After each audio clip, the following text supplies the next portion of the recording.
Hello, this is Lon Safko, author of the Social Media Bible here for Extreme Digital Marketing.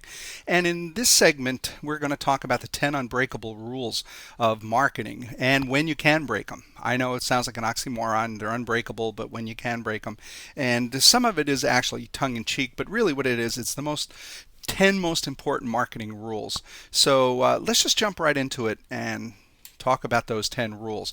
The first rule is to test, test, test, and the only thing that's missing here is a fourth test. And what I mean by that is that when you deliver a product, a service, a white paper, a website, a social media site, please make sure that it looks good. You only have one shot at a first impression. So the same thing with your products. If you have a product or a service, make sure it's tight. Make sure it's got value. Let me give you a couple examples. The only time that you can actually break this rule is if you don't have any competition or if your competition is worse than you. For example, Microsoft. And I hate to pick on Microsoft all the time, but you know what? They've been the worst. They control the PC market, the operating system. So they, for decade after decade, not just month after month or year after year, but decade after decade, have been delivering a really inferior, lousy product. I've been a Mac aficionado ever since the Mac came out in 1984, and I can run both machines, and that's why I can tell you from my personal experience that it's an inferior product. The only way that they could possibly get away with what they have is because they cornered the market. If there was a decent alternative, a cost-effective, decent alternative, Microsoft would have gone out of business years ago. And when I ran my company, I was somewhat guilty. One of my computer companies that I ran from the 80s to the mid-90s was the first computer to save a human life. And it was designed for physically disabled. It allowed people completely paralyzed the opportunity to turn on lights and appliances and run a computer and type words. I had a woman who didn't have any arms who actually typed 48 words a minute. So it was really quite astounding. Right now, that product and 18 other inventions are in the Smithsonian Institution in Washington, and 30,000 of my personal records are there. So trust me, I knew how to create a crappy product as well as good products. And the reason I call it crappy is because it would lock up sometimes, or it would just simply crash. There was no competition. There was nobody else doing anything like it. I was way ahead of anybody in that industry for a better part of a decade. But the cool thing was is that even though it did crash and it did occasionally lock up, it still was better than nothing. If you're a quadriplegic and you need a light change or a television channel change or the air conditioner turned on, you got to pretty much scream for help. But this system did it, and it did it 99.5% of the time. So the little inconvenience was okay. But that's only because the alternatives were worse and there were no competition. But you know what? In all of my other businesses, that's not the case. There are competitors. There's competitor speakers. There's competitor companies that sell educational products. There's competing companies that do consulting. There's competing books. So it has to be good. It has to be the best. So measure, take a look at, talk to your customers, and make sure that your product is as good as it could possibly be. So the only time you can break this unbreakable rule and really deliver a crappy product is if you either command a very, very high percent of the market share, or you have no competitors at all. Number two, focus on the buyer's problem. What's their pain? And how are you fixing that pain? How are you solving their problem? You know what? Again, never break this rule unless, again, you're an absolute monopoly. If you're Microsoft and you control that industry, who cares whether the product solves your customer's pain or actually creates more pain? Doesn't matter. They don't have any alternatives. But the truth is that your product, the reason people are buying your product, paying hard-earned money, spending time learning to use it and applying it, is because it solves a pain, it solves a problem. So you need to truly understand what that solution is. And don't ever break this rule. Understand it, solve that pain. Now, for example, I'll give you two quick examples. I'll give you the computer one first. When I traveled around the country, I would speak to groups of doctors and nurses and physical therapists and disabled people and insurance companies and their family, the disabled families, and sometimes as many as 800 people in a room. And at the end, we would do a Q&A, and they'd ask, hey, can your product do this? And I'd say, well, yes. And then they'd say, well, can it do this? And I'd say, well, you know what? I never thought about that. It can't do that. So the first thing I would do is in the podium, I would pull out a yellow pad, which I always carried with me. It became famous in my company, the CEO's yellow pad. And I'd write it down. I never thought of it. But you know what? Out of all these 800 people, somebody thought of it. It was a great idea. Or they'd say, hey, can it do this? And I say, well, no, it does it this way, but it doesn't do it the way you say, and I like the way you said it. I'd write it down on the yellow pad. And when I'd come back off of the road from doing a tour, speaking around the country and even internationally, I would take all these yellow sheets from this pad and just walk into engineering and dump them on their desk. And they're like, oh God, the CEO is back. Here's the yellow pad papers. And what that meant was there was going to be another revision to the software and to the hardware because I would want them to incorporate what the customers asked for. Oh, wait a minute. Did you actually hear me say that? I actually listened to my customers and delivered what they asked for. Now, if that isn't the most simple recipe for success, and I did it the same thing with the Social Media Bible. I went out and I asked 1,000 people, what do you want to see in a business book on social media? There's a formula for business books. I mean, it's a typical formula. I've written 6 business books. I've just completed my 7th. It's the basic formula, in case you want to know and write a business book. It's about 23 chapters, 50,000 words, 250 pages, 2 to 3,000 words per chapter, 1 heading, 3 subheadings. Really, it's a formula, and you just kind of fill in the blanks. If you can create a PowerPoint presentation, you can write a book. But I didn't want to do just another book the way I thought it should be written. I wanted to do it the way I thought my customers should want to see it. I figured if I could write the book any way at all, but if I wrote it the way the customers asked, that I knew I would have a bestseller. And what they told me was that they wanted 3 books combined into one book. They wanted the tactics. What's a vlog? What's a podcast? What is a blog? Why use YouTube? Why use Twitter? And then they wanted a guide of the top 100 companies. Gave them top 125 companies providing those services. Then they wanted a book just on strategy. Now that I know what the tools are and I know who the players are, I've got the tactics and what's the strategy. But those are 3 different books. So when I approached John Wiley and Sons with this concept of sticking 3 books together into one, what I was told was in the 202 years of publishing. That's right. Thomas Jefferson was actually our president when John Wiley and Sons were first publishing, and they've been publishing continuously. And they said in all of that time, they've never actually stuck 3 books together into one. And the book actually came out to be over 850 pages. One of the largest books that Wiley has published in a long time. So we did it that way. And when the book came out in the first 4 days, it sold out. It's become a bestseller, and it's been a bestseller for the year that it's been out, year plus. And it's actually hit number 2 on Amazon. Now, is it because I'm a genius? Well, sure, of course it is. It's because I listen to my customers. So listen to your customers, listen to what their problems are, ask them what the solutions are, because they're going to tell you. They'll tell you. Know your product and services inside and out. You're going to hear me throughout the rest of this presentation talking about it. And I mean really knowing your product and services inside out. You have to really understand it. Even if you're the creator, you've got to understand how your customers are actually going to use it. Now, if you're working in a bigger company, let's say you have a receptionist. Does your receptionist understand all of your products and services inside out? Could she sell? I know what you're thinking is it's not her job to sell, it's her job to answer the phone. How many times have you called into a company and simply asked a question, hey, I got a quick question, does your product do this? Or how much is your product? Or how easy is it to learn how to do this? I mean, just a quick question. You know what? Here's the answer that you hear. Well, I don't know, but hold on a second, I'll try to find somebody. Wow, is that incompetent or what? Remember, your receptionist, that's the first point of contact. That's the first impression that either your customers or more importantly your prospects have. So make sure that not only you but everybody in your organization is trained to answer at least the first level of questions. So don't ever break this rule. Don't ever do this. Know your customers. If you don't know it, you can't sell it. So know your customers as well. Know what they're thinking. Know what types of questions they're going to ask. Understand what's important to them.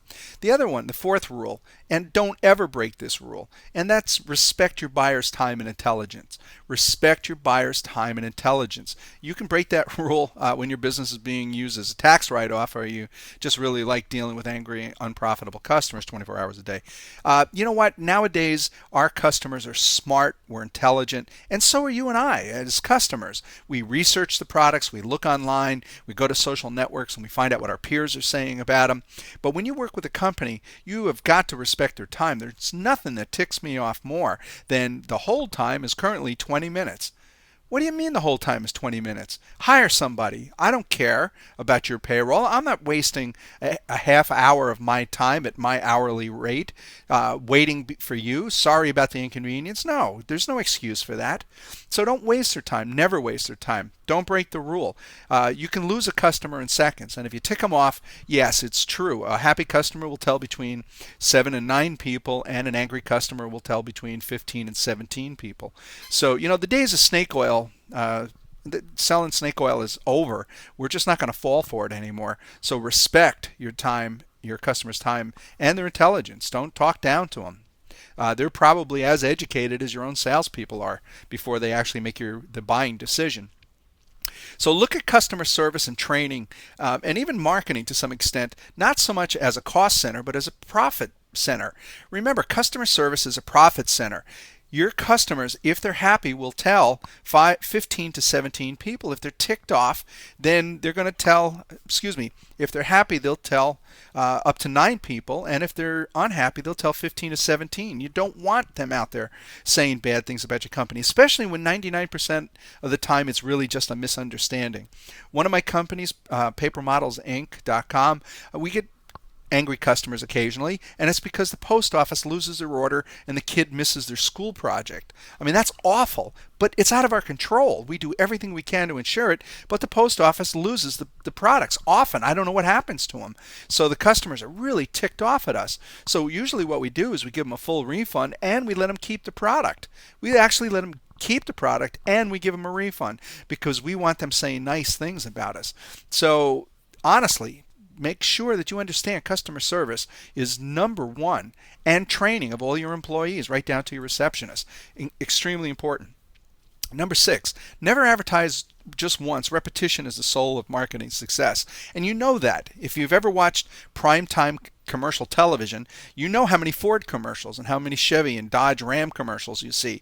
You know how many car commercials you see. You know how many times you watch McDonald's ads and Coca-Cola ads and Burger King ads. I mean, it's all about branding, building the brand. There's a video in Extreme Digital Marketing that talks about the buying funnel. I want you to watch that video because that's what this has to do with.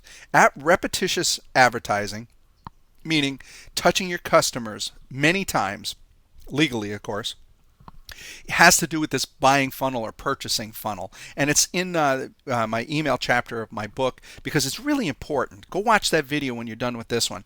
What it talks about is that your customers go through different phases. There's people out there that will never buy your product. There's people out there that will buy your product someday. So if they're never going to buy your product and you're advertising to them, then that is a complete 100% waste of your time, resources, and money. If there's a person out there that will buy it eventually, well, then you're making an investment into the future.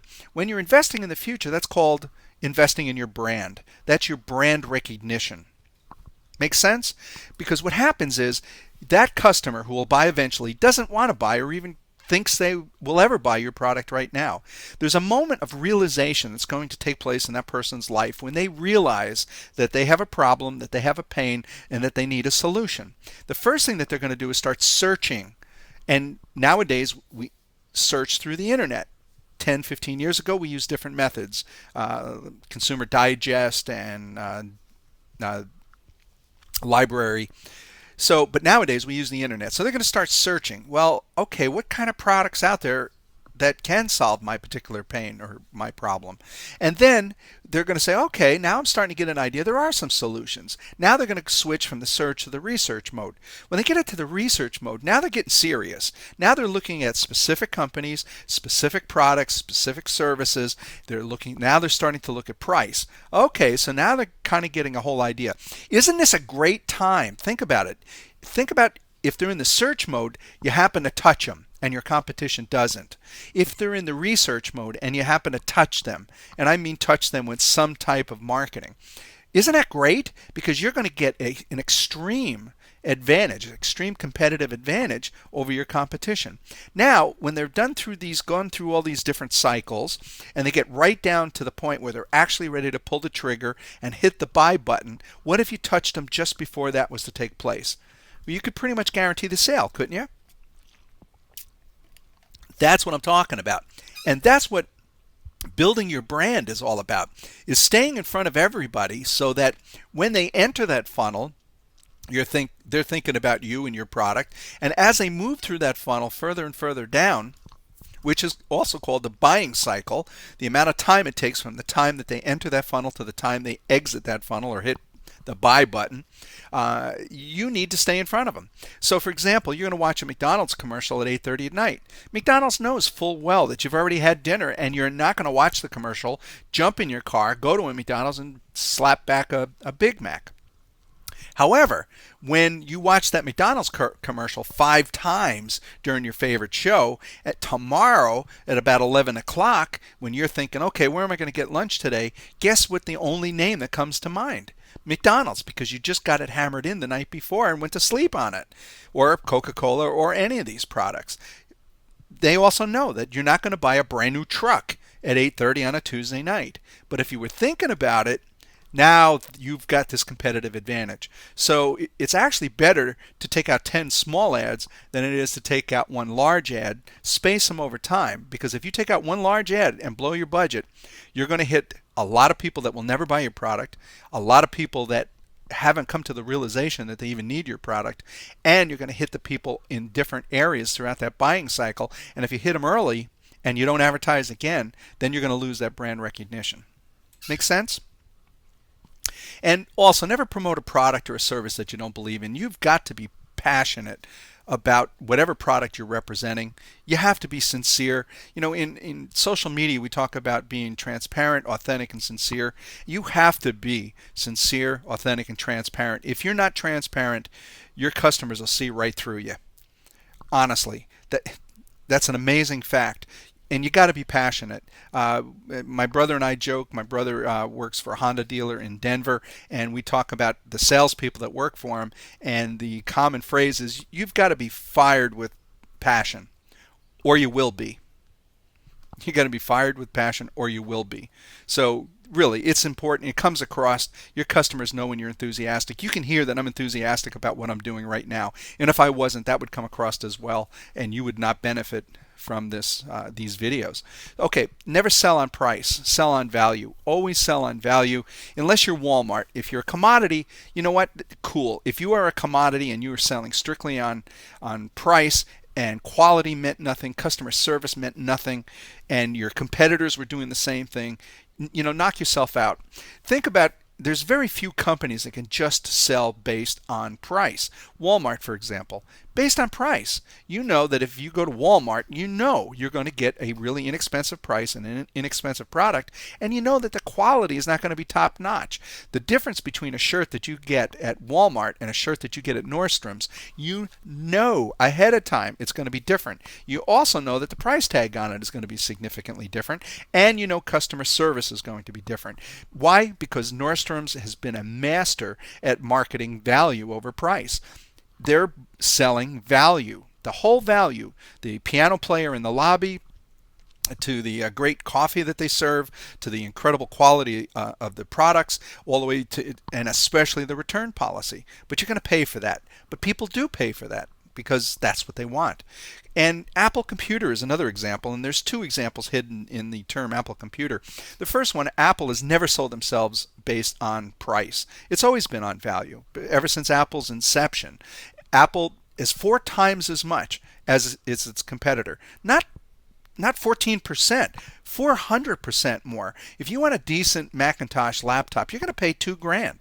If you want a decent Dell, you're going to pay $500. That's 4 times as much. So why do people do it? Because of the value that you get with Macintosh, the operating system, the customer support, the quality of the product. And Apple has never wavered from that. Now, Apple doesn't own 98% of the market, or I think it's 94% of the market. They own the remaining 6, but that number is increasing because people are now starting to buy more on value. Computers are such an integral part of our lives. We can't afford to buy a crappy product and lose our services and lose all that data and lose our downtime. Now, the other part of this is back in the mid 80s, I was a sales manager for an Apple retail outlet in Washington State, in Kennewick, Washington, and across the river in Richland there was another retail Apple store, and we were direct competitors right across the Columbia River. And what would happen was is that I would spend an hour and a half, 2 hours, 2.5 hours specking out a home computer system. And trust me, in the 80s, you didn't walk in, buy a box, pull it out, plug it in, and it worked. You had to spend 2.5 hours putting the pieces together with your customer based on their needs. So I would spend the 2.5 hours, I would give them a quote. They would then take the quote, go drive across the river, and go to the other store, and that store would take $100 off of it, and they would buy it there. And I didn't realize that this was the word on the street for a really long time, and it ticked me off because I was spending all of the time, and he was beating my quote by $100. So I put the word on the street that, okay, get a quote from them before you purchase, bring it back to me, and I'll take $100 off his price. So this went back and forth until we really literally and legitimately got ourselves down to a 1% over our cost margin. We made 1% on the computer. Guess what happened? We both filed bankruptcy. I'm not kidding, that's a true story. What we did was we took a value because we added value. I held the customer's hand. I spec'd out the system. I was there to teach them and to train them. You can't provide all of that and have Walmart pricing. And we both went out of business. So I learned this lesson really hard. Sell on value, never sell on price. And take calculated risks.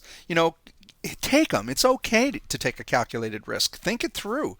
It's the companies that are on the edge, that are taking these risks, that really are getting the competitive advantage, that are waking up new areas of the demographics and new areas of the market. And let's talk about taking risks. One of the biggest risks ever taken and failed was New Coke. Now, if you remember New Coke, which was debuted April 23rd, 1985, then you're one of us old folks.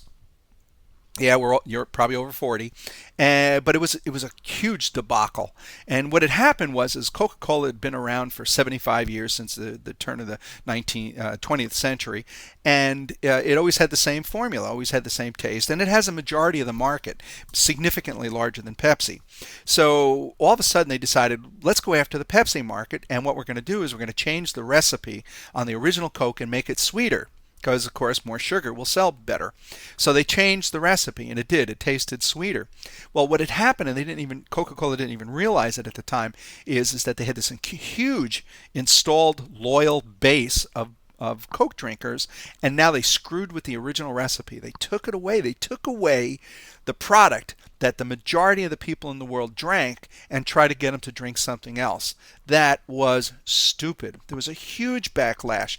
Everybody was angry, and there was press. Oh my gosh, there was press about it. So what they ended up doing was they apologized, and they came back and said, oh, no, we're only kidding. Here's your classic Coke. And Coke actually got the name Classic Coke at that point because they wanted to win back the angry existing customer base. And again, there was a ton of press about this. Well, what had happened is with all of this press and all of these emotions flying back and forth, Coca-Cola actually gained market share. So for over 20 years, the question had been, did Coke pull this whole what was apparently the biggest mistake in marketing history? Did they plan this on purpose, or was it a stupid mistake? And it wasn't for 20 years before the CEO retired that he wrote his book and admitted it was a stupid mistake, but they recovered from it. Now, General Foods tried to do something too. General Foods has about 180 different companies, different brands, and within General Foods they had one product line that was famous for brownies. And we all know what brownies are: nice, rich, heavy, thick tasting chocolate cake. I mean, really rich chocolate, and you can put chocolate chips in it, you can put walnuts in it, and you know what a brownie is. So they decided, well, we can use white chocolate, and it doesn't have to be black. It doesn't have to be a brown cake. It can be a white cake, and it could still taste like chocolate. We'll just use white chocolate. So the first thing that they did is they came out and they called them whiteys. Brownies, whiteys. Well, you know what? They probably should have done just a little bit more market research in the South, because it didn't sell real well in the South with that name.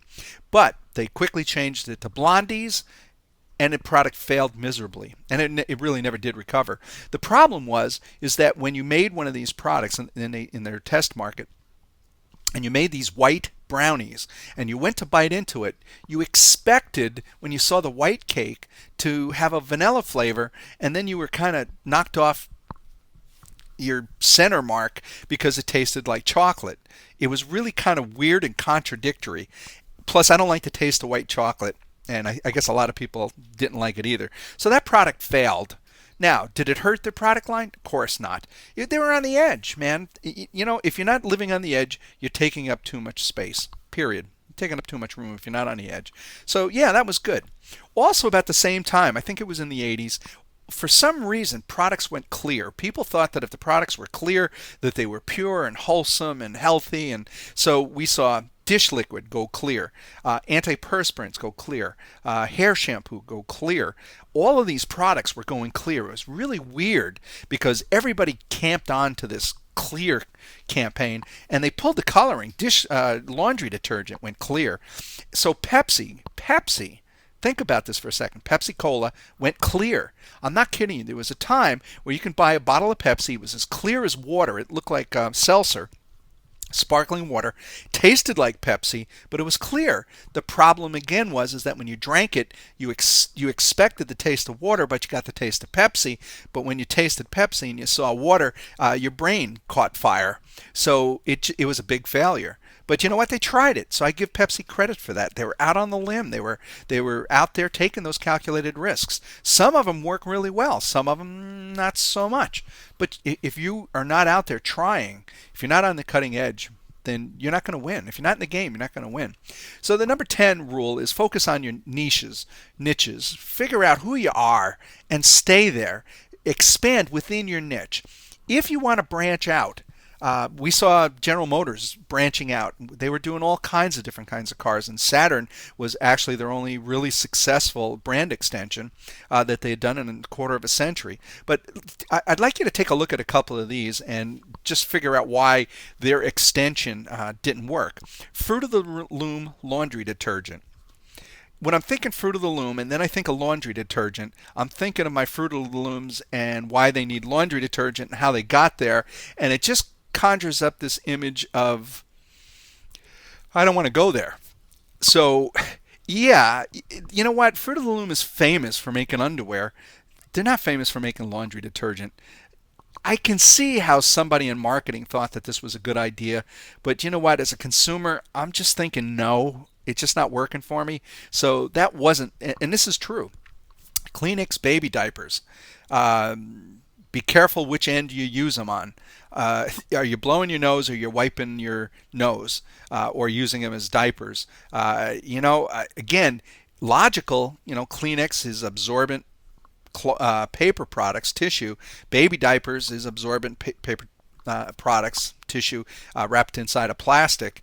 I can see the extension, but you know what? I wouldn't want to make a mistake, because if I in the habit of using a Kleenex twice, I wouldn't want to grab a used baby diaper and do the same. I don't, it's not working for me. Heinz cleaning vinegar. When I'm thinking Heinz food, I'm thinking of a strong cleaning agent. No, I'm not actually. I'm thinking of quality food. But remember, Heinz is one of the world's major producers of vinegar. Vinegar is an acid. Vinegar is acid. Vinegar as an acid is an incredibly great cleaning tool. If you mix vinegar and warm water in a 50-50 solution, you've got about one of the best window cleaners that you can ever come up with. It not only does it clean the windows, but it leaves them streak-free. Vinegar is awesome as a cleaner. Your shower head or the little faucet screens, just take them off. Put them in just a little dish of vinegar for half an hour. Rinse them off. They're an acid. They'll burn that stuff off. So yeah, Heinz cleaning vinegar makes a lot of sense, but marketing it under the Heinz brand I think is stupid. You don't want food and cleanser to be in your head at the same time. So that brand extension is not going to work. Vaseline suntan lotion. Yeah, suntan lotion isn't greasy enough. I want to add Vaseline to it. So that way I can roll in the sand and look like a tar ball. I don't know if you've ever seen a tar ball on a beach where it rolls around and gets covered with sand, or if you drop your ice cream cone in the sand. Now, I'm not thinking more grease in my suntan lotion. But again, a lot of suntan lotions are petroleum based, and that's what Vaseline is. So it was logical, but it just doesn't sell right. And Gillette antiperspirant. Okay, I'm going to shave under my arm with your product. I'm going to kill the stink under my arm with your product.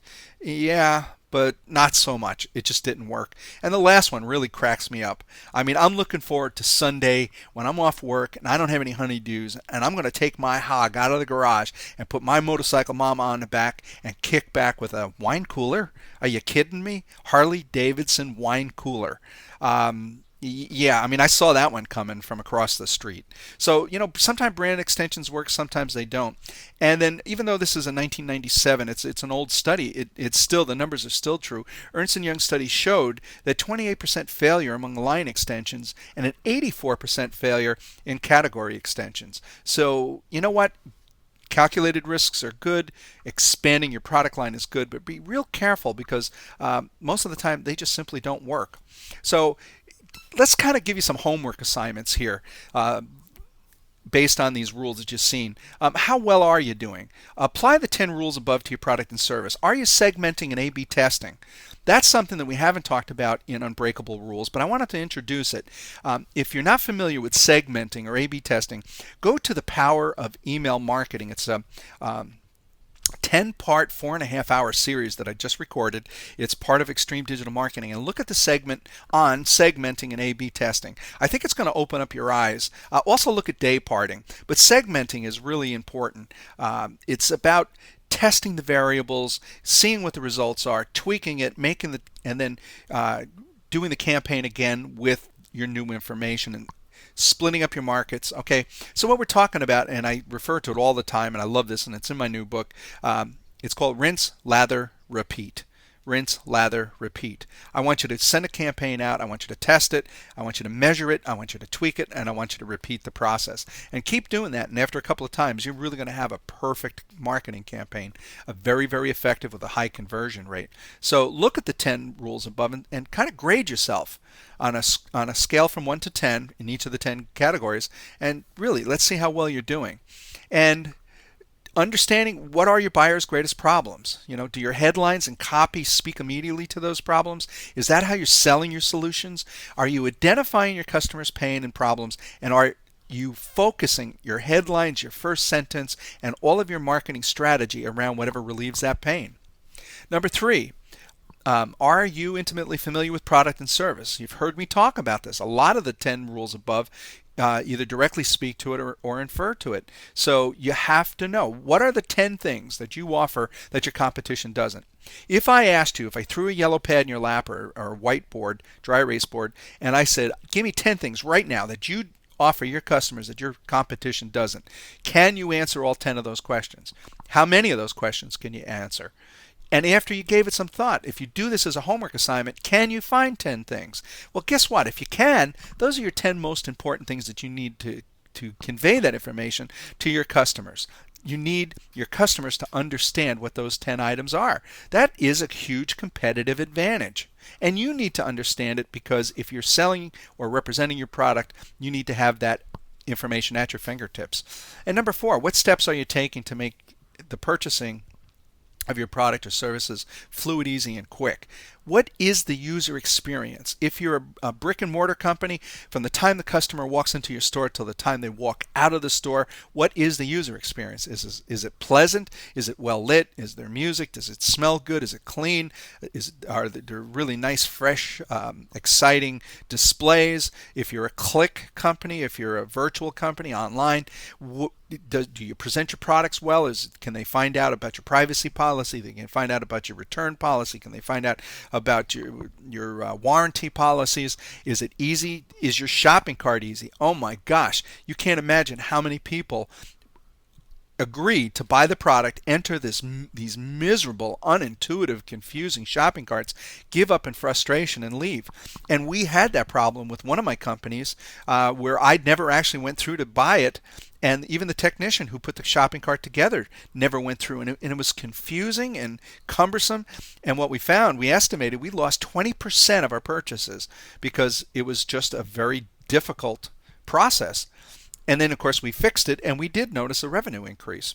So get out there, buy your own product.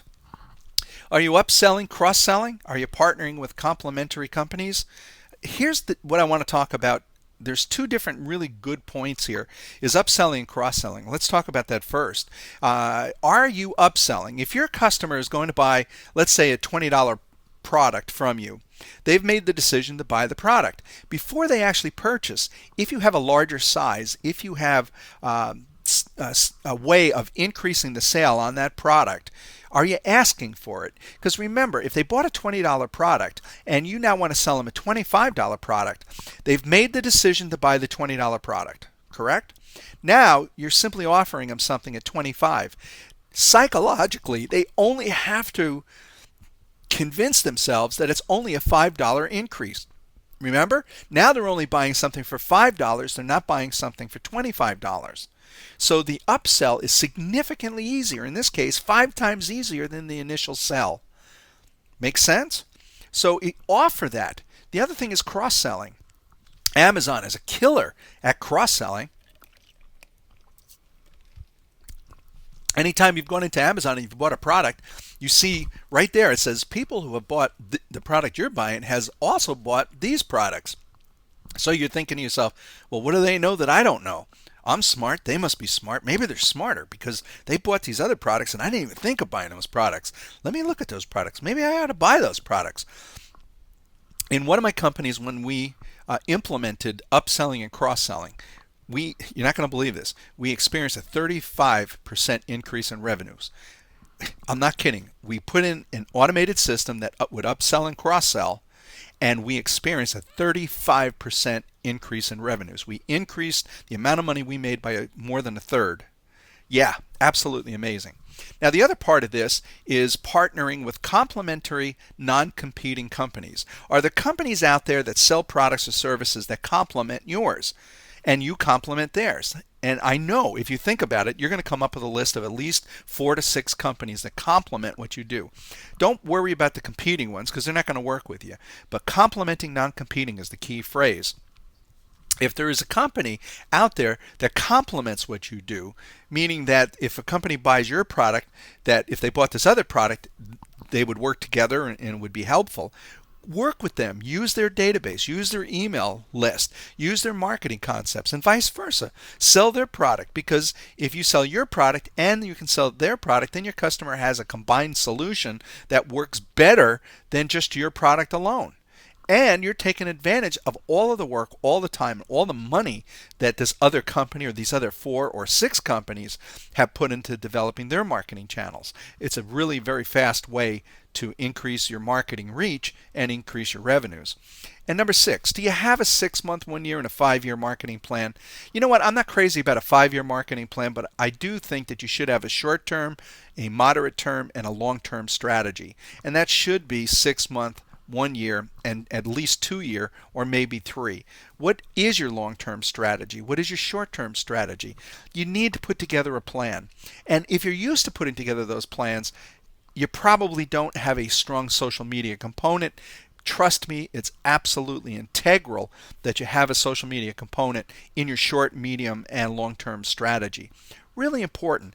Just the fact of going through the plan, even if you don't follow it, makes you aware of everything that you need to be aware of so that you can then filter and factor that into whatever plan you put together. Number 7, why do you work for the organization that you work for? Is it just a paycheck, or do you love what you're doing? If you love what you're doing, let your customers hear that. Make it obvious in your marketing information. Explain why you're passionate. Explain why your customers are passionate. And let me get back to the fact that if you don't love what you're doing, go do something else. If you're not passionate, if you're not fired with passion, you should be. You got to love what you're doing, or you got to go do something else. Again, I'm going to reiterate. Can your company afford to be the Walmart in your industry? I mean, can you simply sell on price? And my answer almost always is you can't. So what kind of strategies do you have in place to build your brand that's positioned around value and not price? What are you doing in your marketing materials right now? Think about it. Write it down on a board. Write it down on a pad. What are you doing right now to communicate the fact that you represent value and it's not about price? People will always pay for value if they feel comfortable with that concept, if you've communicated it properly, if they believe that what they're spending is worth what they're getting, that value proposition, then you're going to win. You're going to get sales. So, I mean, you're trying to attract people with freebies or fish food or treasure seekers or their premiums. Really think about that serious strategy. Yeah, that works in the short term, but really in the long term, if you're looking at being a profitable company with a strong customer base, you need to focus on value. And here's a scale. Are you low price, low value? Or where do you fit in that scale? Pause this video, look at it for a second, and just think, if you were to price and position your company based on price and value, where are you on that scale? You really need to be 8 and above. Unless, of course, you're Walmart, and then that works fine. Number 9, name 5 things that you're doing to distinguish yourself. Name 5 things. Name 10 things that you're doing. Remember before I asked you to identify 10 things that set you aside from the competition? You know what? Come up with another 10 or at least 5. What else can you do that the competition isn't currently doing that's going to give you a competitive advantage in the eyes of your customers and your prospects? I mean, what can you add? What innovations? What way can you communicate that to your customers? Okay, make sense? Number 10, list 5 ways you're currently building connections within your niche. How are you building connections? Are you using social media? This isn't about social media. There's a lot of videos that just talk specifically about social media and email marketing. Are you using Facebook to connect with your niche? That's where people are looking for you. They're looking for you on Facebook. Are you in LinkedIn? Are you using Twitter? That's where your customers are looking for you. And if you're not there, if you're not in the game, you're not going to win. Are you using YouTube? Do you have videos up there? Are you using Flickr? Do you have photographs? The largest search engine on the planet is Google. The second largest search engine on the planet is YouTube. Second largest search engine on the planet is YouTube. Is that amazing? How many of your company videos of your customers using your product, interviewing your customers after they use your service, how many of those videos do you have up there? What does it take to get them up there? That's where your customers are looking. So understand where your customers are and have a way to communicate with your customers in each of those platforms. Email marketing. People get email all the time. It's the most effective way to market to your customers. It's the original social media. Do you have very effective, often used email campaigns? How strong is your strategy? Focus on that. Connecting with your customers, touching your customers is the way that you get into that buying funnel and the way you convert prospects to customers. So here's just kind of another list, a 10 list. Be a leader. Be a leader.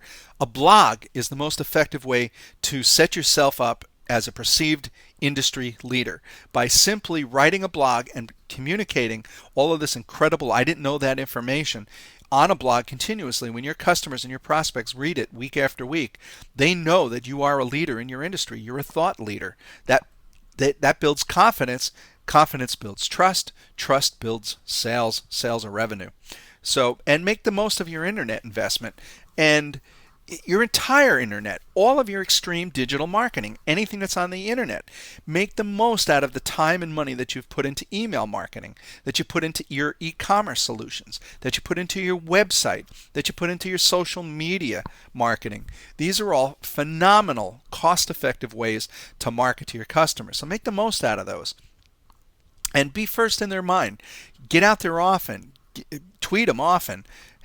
Have your blog, publish blogs often, send out emails often, because you have to hit them at the time that they're entering and moving through that buying funnel.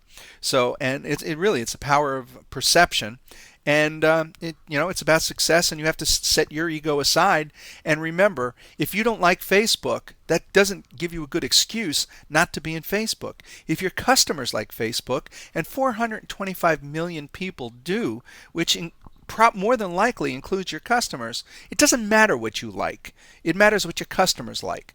If your customers like Facebook, you need to be on Facebook. If your customers like Twitter, you need to be on Twitter. It doesn't matter what you like. So set your ego aside. If you want success, then you've got to think about what's in it for your customers, not what's in it for you.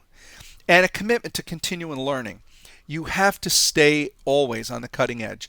That's the reason I do this stuff. I wrote the book on social media, first of all, because I was passionate about social media, but I became passionate because I knew that if I learned it as well as I did, if I became the expert, the world's leading expert on social media, that I then could apply all of those rules to my own companies, which I do. And just the very fact that you're sitting here watching this video tells me that you do have a commitment to continual learning. And I'm very happy to see that. Keep doing that. Keep looking at these videos. Stay in extreme digital marketing. And remember, we're going to continually bring you the best of the best, not just on extreme digital marketing, but all these different marketing techniques like Unbreakable Rules, creative thinking, psychological hot buttons. So go check out those other videos. And generate publicity, generate ink, free ink. Figure out all different kinds of ways, and there's tons of ways, and I'm going to be doing some videos just on how to generate free publicity. But that's the best way to get in front of your customers. It gives you credibility, and it doesn't cost anything. And social media is also a great way to generate free ink. And follow up with your current customers. Contact them, talk to them, have a conversation, ask them why they bought, ask them what you can do better. I mean, constructive criticism. Just keep perfecting what you do, and your customers are the best source of that information. Please create some type of a marketing plan, definitely a short term. Try to do a moderate and a long term extension of that plan. And you have to include all digital marketing: website, e-commerce, email, and social media. Those 4 components have to be in any marketing plan, whether you're bricks and clicks or one or the other or both. And focus on improving your profit. Focus on improving what you continuously do. That means do it, measure it, tweak it, do it again. That's what I call rinse, lather, and repeat. So thank you for participating in this video, 10 Unbreakable Rules of Marketing. And check out some of the other videos, get a cup of coffee, take a little break, and kick back.